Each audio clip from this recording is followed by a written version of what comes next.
Bonsoir, cher ami. Et comme toujours, je suis Georges Alembouya, enseignant d'un jour, enseignant pour toujours. Et je vais emprunter à ma profession la démarche pédagogique pour discuter avec vous autour d'un sujet simple, mais un peu complexe. Et le titre de la conférence aujourd'hui, c'est Comment construire un Cameroun nouveau au-delà des divisions pour une nation unie et prospère. Ce titre est en lui-même flatteur parce que l'ambition est sans doute grande, mais cette ambition grande ne peut être atteinte que si nous jetons les bases d'un Cameroun prospère en refusant d'ignorer les causes de la construction de ce Cameroun prospère. Il faut noter que nous sommes à la veille d'une année électorale 2025 au Cameroun. Les élections auront certainement lieu en octobre. Et c'est une année cruciale. Parce que cette année est cruciale, la tension est palpable. Les forces de destruction sont mises en route pour construire la division entre les citoyens en présentant chacun comme un ennemi de l'autre. On utilise quoi comme carburant de la division? On utilise la fracture sociale et surtout on met en exergue les mêmes méthodes. Comme pour les armes conventionnelles, on note chez ces artisans de la division une absence de stratégie innovante et même nouvelle. Le seul élément nouveau, c'est l'utilisation des réseaux sociaux, pas pour faire la promotion du Grand Cameroun, mais pour faire la partition du Cameroun sans pour autant renouveler en termes d'approche.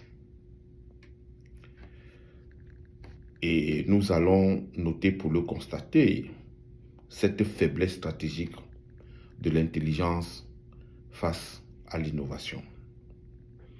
Mais bien que les méthodes restent inchangées, les résultats sont visibles. Car ce qui était jadis considéré comme une communauté, qu'il s'agisse des enfants nés dans la même ville, ayant partagé les mêmes établissements et parcours académiques, est aujourd'hui une illusion qui se dissipe peu à peu. Ce que certains qualifient de tribalisme n'est en autre chose, n'est en d'autres termes que la compétition entre les micro-nationalités. Et la compétition entre les micro-nationalités n'est pas aussi mauvaise, sauf si elle produit une dynamique sociétale et une société en déclin. Le constat est sans appel.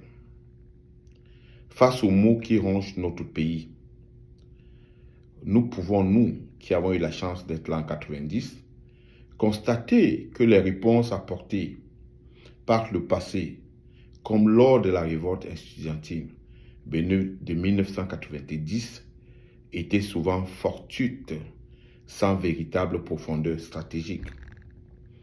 Cela n'était pas tant une absence de réflexion inclusive, mais plutôt l'émergence de petits calculs individuels qui ont empêché une action collective et solide.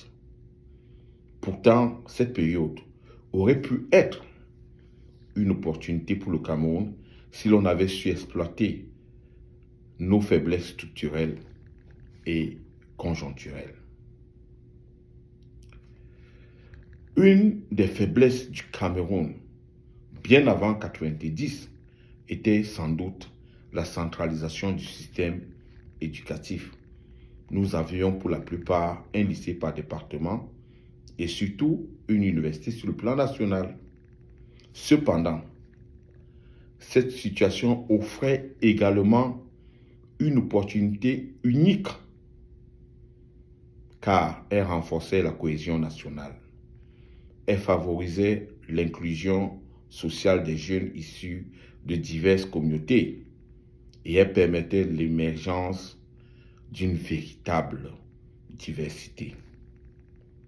Face à la complexité du problème camerounais, deux visions se sont opposées, l'une plus pragmatique, qui proposait de restructurer les universités autour des infrastructures existantes. Par exemple, il était dit qu'on pouvait faire de Yaoundé un pôle de sciences juridiques, sociales et humaines, parce que l'université mère de Yaoundé pouvait être le centre de ce pôle. On pouvait ainsi faire de Douala un pôle de sciences économiques et des sciences de l'ingénierie, parce qu'à Douala, nous avions l'INSET et Yaoundé avec l'INSET.